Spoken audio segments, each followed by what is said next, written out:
In a universe where mercy is outlawed and monsters are forged in the shadows, one man made a choice that defied everything. This is not just a story about escape. It's about trust between enemies, a beast with a broken past, and a medic who still believed in saving lives. What happens when the galaxy's deadliest creature chooses not to kill? And what if the real monster was never the one behind bars? Stay with me till the end. This video holds twists, heartbreak, and an ending that will leave you breathless. But first, one share, one sub.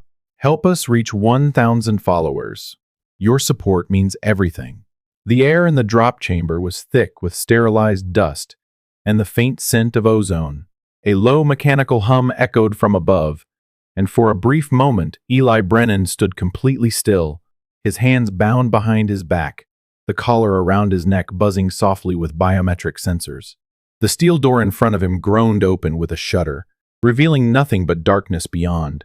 The guard at his side, one of the Zareth elite, tall, plated in obsidian armor, smirked. "Enjoy your last night, human," the guard sneered. "The beast hasn't eaten in days." Eli said nothing. He simply looked into the dark, unblinking. Then, with a sudden shove, he was thrown forward. His boots scraped against metal before the platform gave way beneath him. He dropped 6 feet, landed hard, and rolled.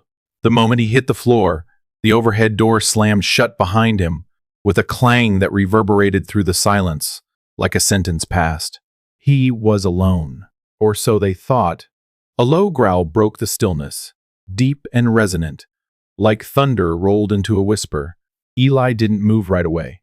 He sat up slowly, brushing metal grit from his palms, his eyes adjusting to the gloom. The only light came from thin red slits embedded in the walls near the ceiling emergency strips, pulsing faintly, just enough to outline the vast, circular shape of the cell. And then he saw them 2 amber eyes, glowing like twin embers, watching him from the far corner. The Beast of Solen-9. He'd heard the stories, of course.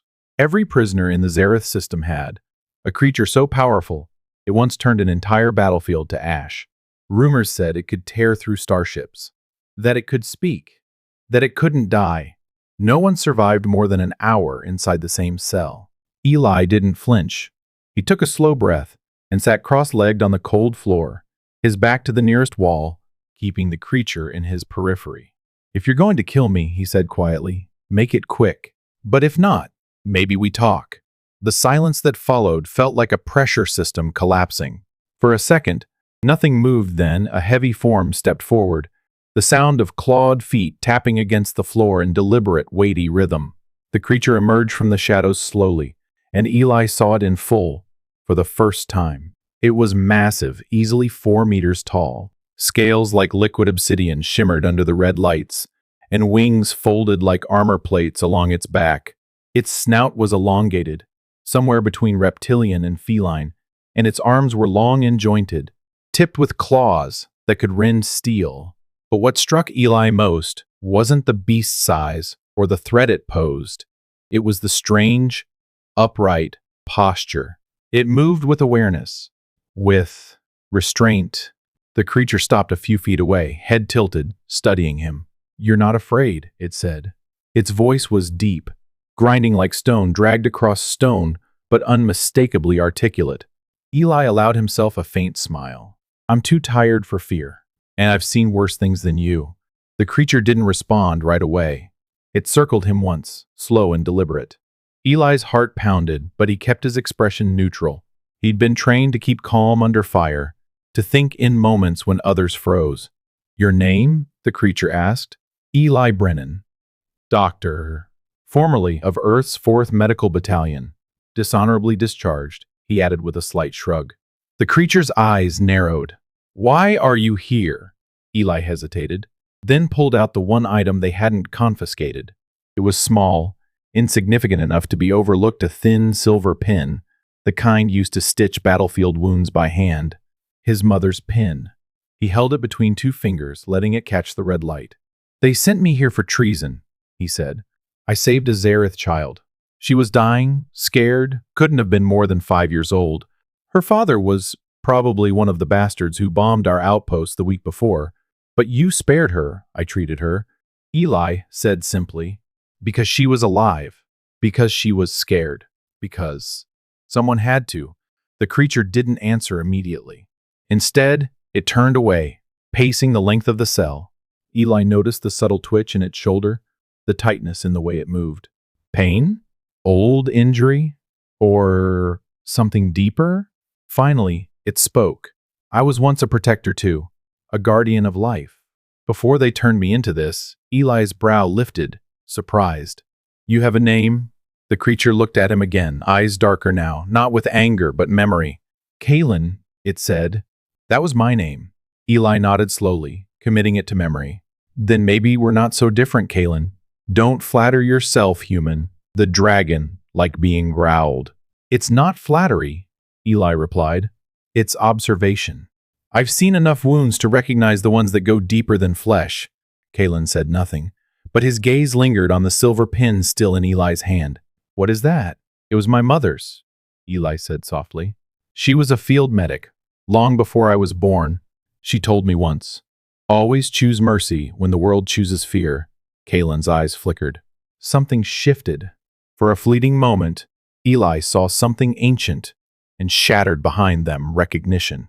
A fragment of a vow once made and long buried. The silence between them stretched, but it no longer felt dangerous. It felt suspended, unfinished. Kaelen returned to his corner, curling his massive form around himself with surprising grace. You may live tonight, Eli Brennan, he said quietly, but that does not make us friends. Fair, Eli replied, settling back against the wall. Botitsa start.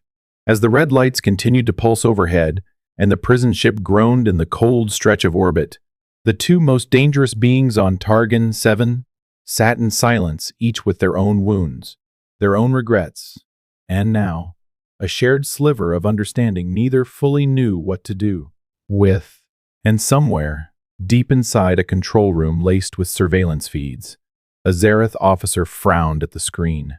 They're talking, she muttered. Her superior scoffed. It won't matter. The beast will break him. They always do, but this time the beast didn't break the human. This time, the human might just awaken something the universe had tried to erase. Mercy, memory, and the will to resist. The days aboard Targan 7 did not pass in any traditional sense. Time blurred under the pulsing red lights, with no sunrise or sunset to mark its rhythm. But Eli kept track, counting meals, counting breaths, counting silences. In that liminal space between imprisonment and death, he learned to listen to the soft hum of the power systems overhead, to the scrape of claws against the stone floor, and to the long, slow breathing of the creature that now shared his confinement. Kaelen rarely spoke, but when he did, his words were heavy, chosen with precision, like a blade being drawn only when necessary. Eli sat near the wall again, his back aching from another night of restless sleep. Across the cell, Kaelen was coiled near the far end, his massive frame half shrouded in shadow. The creature hadn't moved for hours, but Eli knew he was awake. He always was. For a moment, Eli let his eyes drift over the iridescent curve of Kaelen's flank, catching the glint of light on the creature's scales. Then he noticed something he hadn't before, a pattern, barely visible beneath the shimmer. Scars. Hundreds of them. Some were jagged, chaotic, the kind one might expect from combat, but others were thin, precise, too even, too deliberate. You've been cut before, Eli said, his voice quiet but firm. Not by war.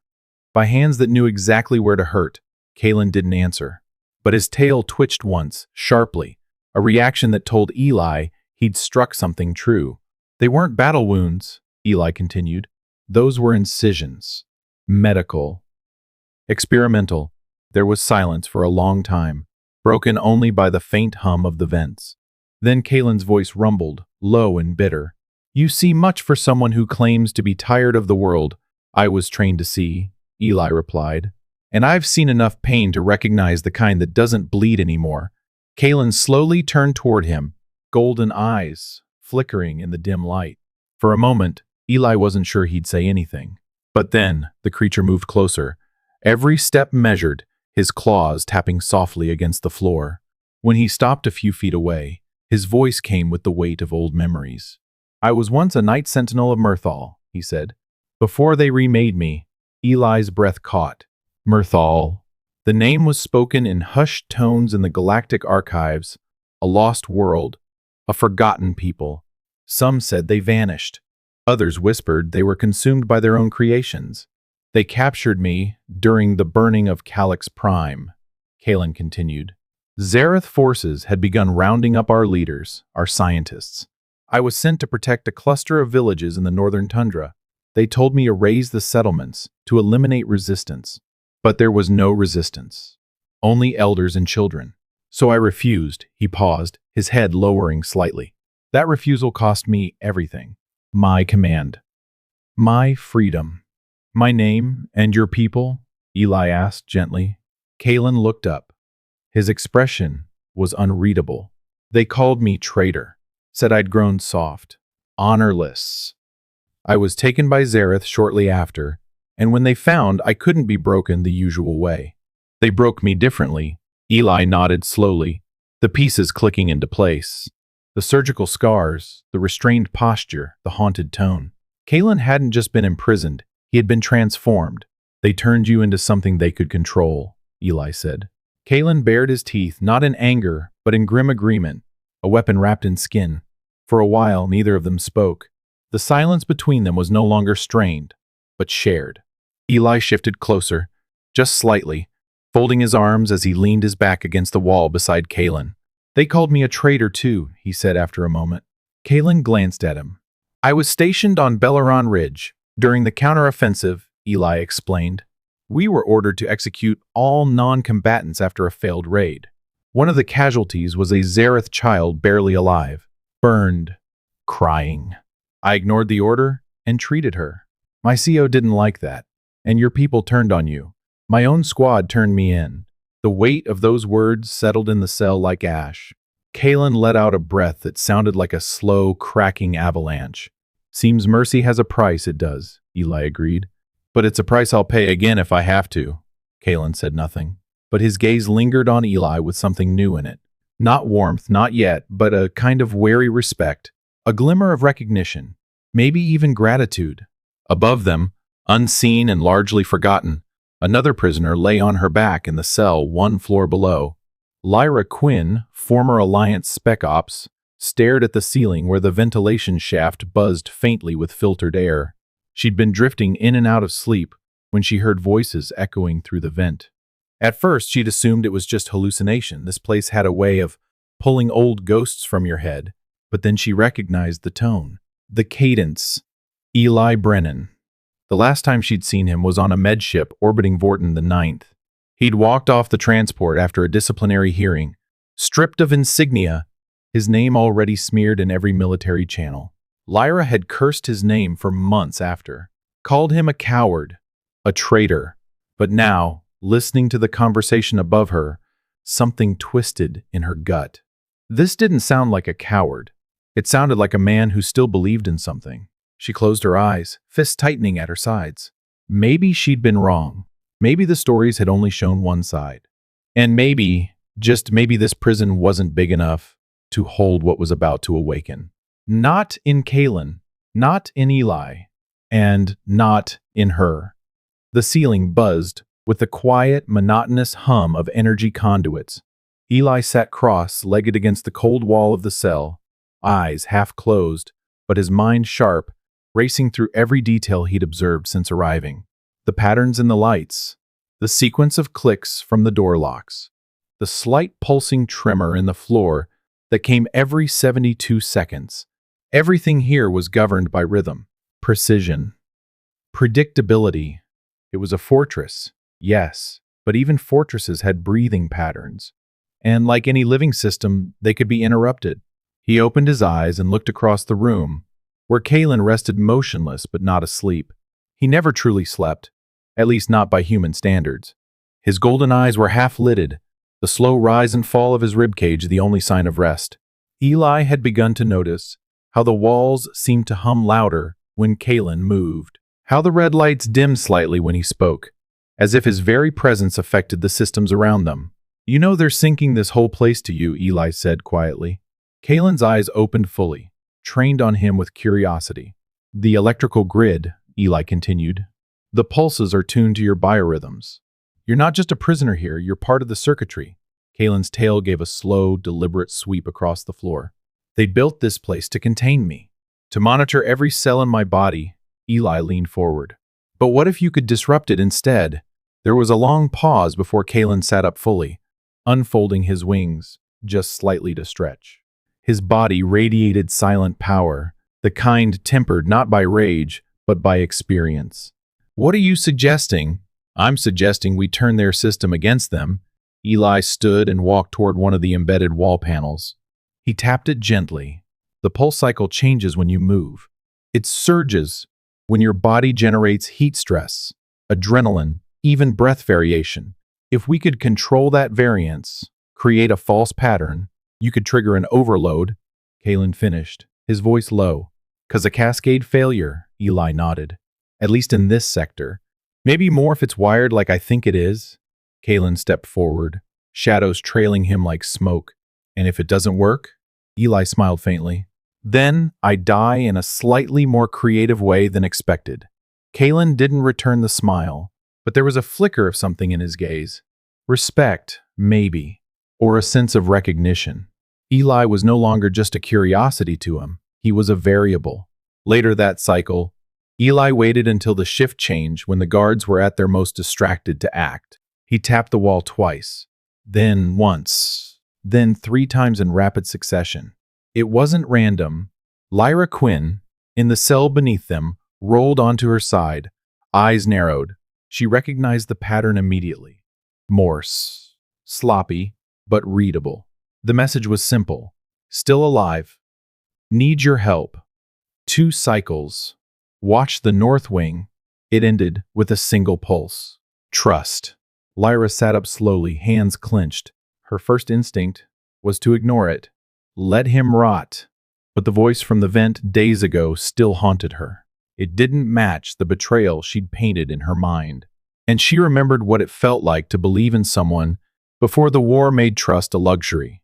Above, Eli scraped together the supplies he'd hidden behind a loose panel in the floor leftover rations, a cracked water filter, a packet of decommissioned antiseptic gel. It wasn't much, but it would do. He mixed the contents carefully in a dented ration tray, stirring until it formed a dull, gray sludge. The compound was unstable, non-toxic, but highly reactive to thermal scanning. When ingested, it would cause a temporary biosignature disruption, enough to trick the prison scanners into thinking a chemical attack was underway. Kaelen watched him with mild interest. You've done this before, too many times, Eli replied. My mother used to say, war isn't about how many lives you take. It's about how many you can keep breathing. She was a field nurse on a mining colony, used to treat enemy fighters under the same roof as civilians. Kaelen studied him a moment longer, then lowered his head slightly. She taught you well. Eli looked up. What about you? You've mentioned Mirthal, but not your place in it.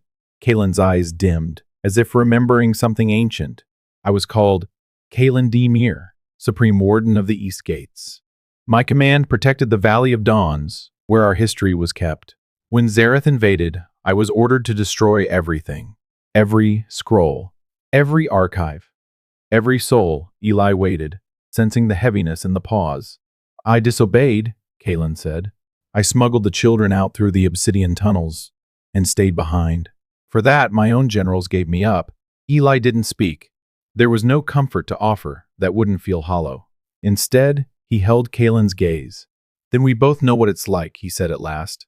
To be betrayed for choosing to save, not kill. Kaelen gave a slow nod. Let's make sure that choice still means something. They returned to their respective corners, not out of distrust, but preparation. Each movement from that point forward was deliberate. Every breath, a part of the plan. The guards didn't know it yet, but Targon 7 had just become a battlefield. And this time, the prisoners were setting the terms. The silence before the chaos felt like the stillness between heartbeats. Targon 7's routines continued without deviation, guards pacing in synchronized steps, red lights humming in their endless rhythm, surveillance drones hovering with mechanical indifference. Everything about the prison had been built to condition fear, to enforce predictability. But beneath that calm, something ancient stirred. Kaelen stood at the center of the cell, wings unfurled slightly, tail twitching with an almost imperceptible rhythm. Eli knelt by the panel they had loosened days before, fingers resting on the edge of the circuit node. They had one shot. The sequence had to be perfect. Too early, and the system would reroute. Too late, and they'd be vaporized by the suppression fields. Kaelen inhaled deeply, his chest expanding with the slow, deliberate breath of something preparing for war. When he roared, the very walls shook. The sound was inhuman, primal, a thunderous echo that reverberated through the prison like a rupture in reality. Surveillance units short-circuited, power conduits flickered, and motion sensors pinged erratically. The roar triggered every threat protocol coded into Targan 7-7 security system. The guards scrambled, barking orders through their comms. Sector Omega is breaching. Repeat, the beast is breaching. Kaelen flailed dramatically, crashing his claws against the walls, slamming his tail into the floor. He roared again, this time higher, more feral. To the cameras, it looked like madness. But Eli knew better. Each movement was calculated, each surge of energy timed. As the alarms wailed, Eli plunged the conductive wire into the exposed circuit. The energy surged, catching Kaelen's biofeedback at its peak. The overload backfed through the prison's grid, causing the locking system to enter temporary reset mode. For 13 seconds, every reinforced door, within 3 sectors, went completely offline. Lyra had been waiting. She slammed her shoulder against her cell door just as it unlocked, bursting into the corridor with the ease of someone who'd broken out of worse. A guard stumbled toward her, but she was already moving, knocking him unconscious with a sharp elbow and grabbing his access key. Down the corridor, cells hissed open as others poured into the hall. Humans, Threnny rebels, a Makari tactician missing half his limbs, and a young girl with cybernetic eyes. Some screamed in confusion. Others recognized the moment for what it was, a chance. Lyra reached the armory bay door and keyed in the override. The gate clanked open, revealing racks of stun rifles, shock grenades, and expired combat stims. She armed herself first, then tossed weapons to anyone who didn't look ready to die. Stick together. Anyone tries to run solo gets dropped, she barked. We're getting out, or we're taking half this station with us. Meanwhile, deeper in the Omega sector, Kaelen had collapsed to one knee. The surge had cost him more than expected. His breathing was ragged, and fine cracks laced the underside of his scales. Eli rushed to him, pressing one hand against the beast's shoulder, the other gripping the makeshift weapon. They'd stolen days before, a converted surgical injector turned into an EMP spike. You okay? Eli asked, panting. I will be, Kaelen rumbled. We need to go. They exited the cell, just as the lights failed completely. Emergency strobes flickered to life, painting the corridors in bursts of red and white. Tension gripped the air like static before lightning. Screams echoed from above, followed by weapons fire. That was when Eli heard it skittering metal limbs on tile, the mechanical click of talons too small to belong to a full-grown prisoner. A familiar shape darted into the hallway, eyes glowing a cold blue. Zeph. The creature was smaller than Kaelen by at least 2 meters, its frame sleeker, built for speed.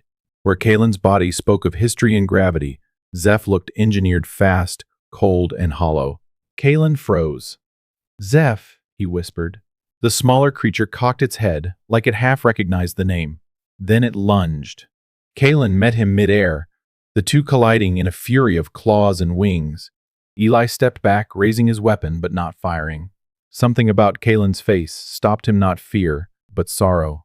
Kaelen pinned Zeph, one massive claw digging into the floor beside his old friend's neck. Zeph snarled and hissed, trying to bite, but Kaelen's other hand moved with careful precision. He found the nodule at the back of Zeph's skull, just below the horn ridge, exactly where the control chip had been implanted. I'm sorry, Kaelen murmured. With a delicate motion, he pierced the socket with one claw and yanked. Zeph went still. The creature slumped in Kaelen's arms, chest rising and falling. The blue light in his eyes faded, replaced with something cloudy, uncertain but alive. Kaelen carried him to Eli's side, gently laying him down. "He was like a brother to me," Kaelen said. Before they rewired him, Eli knelt, checked Zeph's pulse, and nodded.